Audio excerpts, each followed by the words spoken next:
First of all, I'd like to thank everybody for attending what I think will be the first of many political conventions of the Freedom Party.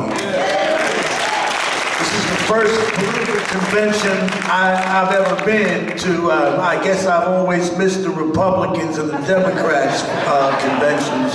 Perhaps not invited, but this is my first political convention. And I just want to start by saying I had a sister who went to Washington. She told me there was hundreds of Tea Partiers going around from congressmen to congresswomen with the hope that they would be axing social programs to the tune of about $100 billion.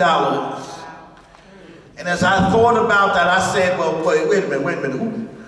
Who's going to save us? You know, $100 billion. I mean, nutrition programs, job programs, prison programs, health programs. Who's going to save us? Are the Republicans going to save us? No. Are the Democrats going to save us? No. I mean, the best the Democrats will probably do is say, well, don't cut $100 billion, cut 75. And after they cut 75, the Democrats will say it was a victory for us. I then thought about what was happening with Governor Cuomo. Governor Cuomo, who told us what he was going to do and is doing it. Cuomo talking about a $10 billion deficit. Cuomo talking about not extending the millionaire's tax. Cuomo talking about ending seniority, cutting pensions, freezing wages. And I said, well, who's going to save us? Republicans going to save us? Democratic Party going to save us? Working Families Party going to save us? And then I thought about the city of New York. And I thought about Mayor Bloomberg. Mayor Bloomberg is still trying to decide whether we're going to lay off 9,000 or 21,000 teachers. Mayor Bloomberg talking about cutting 100 senior citizen centers. Mayor Bloomberg putting less firemen and women on the trucks. We had a fire in Brooklyn the other day, which someone may have died because of that decision. And I said, who's going to save us? Republicans going to save us? No. The Democrats going to save us? No. The same Democrats, including some of our own, that when Cuomo was running, was so proud to stand by Cuomo. Guys like William Thompson, Assemblyman Peter Rivera, standing by a man who tells you he's going to cut wages, cut senior citizens, cut health programs, and they were just smiling, smiling, smiling. Reminded me of when Malcolm used to talk about the house nigga and the field nigga, okay? And there they were, just shuffling for, if you saw William Thompson with Cuomo, it was like he was his valet. Who's going to save us? Republicans, Democrats, Working Families Party? No, no. When Charles Barron came to see me, when we spoke at the end of June, beginning of July, I was involved in the whole Yankee Stadium issue. I don't know if people know what happened in the Bronx with Yankee Stadium, but the Yankee Stadium captured everything that we've talked about.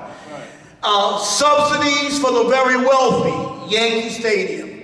Promises for jobs. In the demolition of Yankee Stadium, by the way, one community resident got a job in the demolition of Yankee Stadium. Then you had politicians. They talk about how the Indians sold Manhattan Island for $24 worth of trinkets, while the Bronx politicians sold out the South Bronx for tickets for their fundraisers the Yankees would buy. That's what they sold out the South Bronx for. So there was no question in my mind. How could anybody question that we need a freedom party? That we need a party that includes African Americans, Latinos, progressive whites, Asians, Arabs, people from all the Caribbean. We need to bring all these forces together. And when we bring these forces together, we got to understand unity politics. Some of us lived the 60s and the 70s, and we saw how the FBI and the CIA would whisper into someone's ear, oh, this guy's no good, you got to be careful. Or they would send notes, they would try to destroy our movement. No one can destroy the Freedom Party's movement.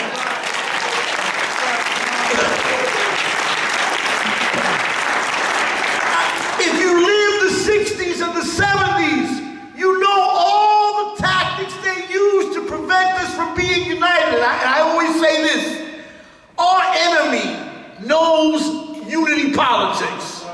Our enemy, the rich billionaires, when they met in California a couple of weeks ago, some of them don't like each other.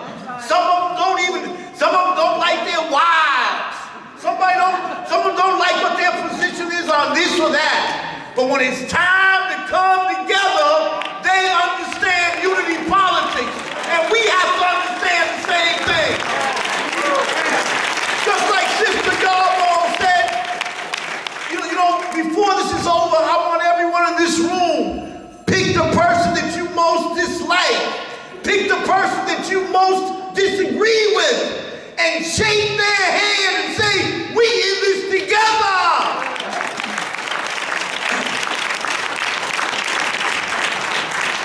We face a crisis, and history is so fascinating because sometimes history moves so slow. Like in Egypt, people say 30 years, nothing happening. Sometimes in a week or a day, history can do things it hasn't done for 30 years.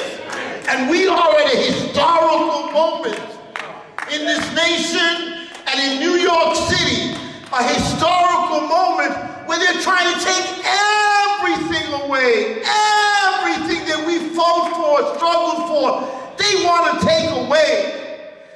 And some of us, sometimes we get discouraged. We say, well, not enough people showed, not enough people came. But if we keep on organizing and organizing, that moment's going to come. It's going to come soon.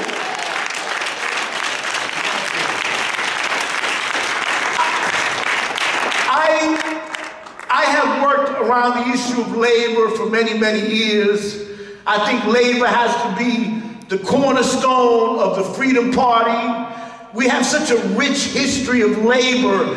I mean, we were involved, there was, in the early 1900s, there was black and Latinos killed as members of the industrial workers of the world. During the sit-down strikes in the 1930s, there were black and Latinos that were involved in the sit-down strikes in the 1930s. We had the Black Workers Congress. We had the League of Black Revolutionary Workers. We had the Puerto Rican Revolutionary Workers Organization. We had Fight Back. We had Black Economic Survival. We have been involved in labor for many, many years, and now this goes all the way up to the present.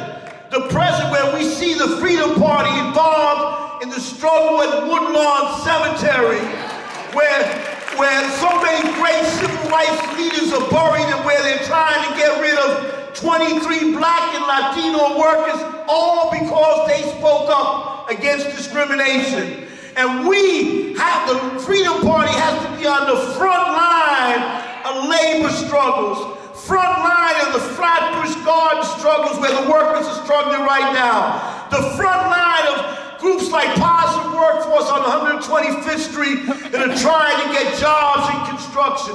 On the front line with workers groups developing to obtain more and more rights. The Freedom Party has to be on the front line. This is the way we show people who we are. The Republicans are not on the front line.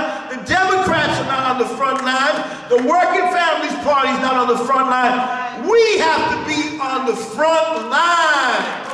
And we have to do things like struggle to extend the millionaire's tax so they don't cut so many things in the budget. We have to be with the Woodlawn workers. We have to continue the community labor forum that we had in the Bronx to strategize and get labor to connect the dots. We got to start connecting the dots, developing common strategies. We need to do that now more than ever. And I'll always remember that Martin Luther King would often quote Carlyle's great saying, "No lie can live forever." And when I think about that, there's those who say the only way we can balance the budget in the federal government is by cutting. No lie can live forever. The only way we can't tax Wall Street or they'll leave New York. No lie can live forever. We gotta have wage freezes and cut pensions and get rid of seniority. No lie can live forever. And as we approach each other today, as we discuss and we debate and we build this party today, let's keep that in mind. And let's also keep in mind, let's set a new example. Let's be a different type of party. Let's not be a party where 4 or 5 people sit in the back rooms and make decisions. Let's be a party where everyone is involved, where everyone participates. Let's set a model. Let's show what a real party can be like. A real model of a new type of political formation. And I also want to say, and this may sound corny. Some people may say it sounds corny, but when I see, I can't stay silent when I see people attacking, like my brother Charles Barron. I can't stay silent. I know Charles don't want me to. I can't stay silent. I can't stay silent.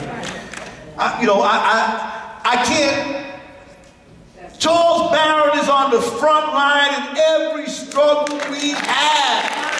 And when I judge you by whether you're on the front line or not, because if you're not on the front line when they're closing schools, where are you? If you're not on the front line when they're firing 23 workers at Woodlawn, where are you? If you're not on the front line against Cuomo, where are you?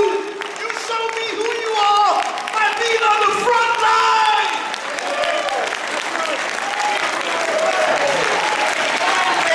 But I just want to end by saying, just like Chan said, Chan Giovanna said, the true revolutionary is guided more by anything, by love, by love, by love.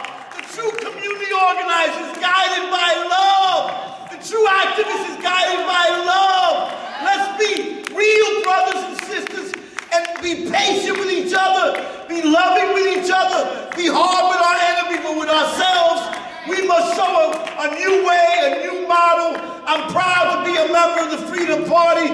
Freedom Party, pa'lante, pa'lante.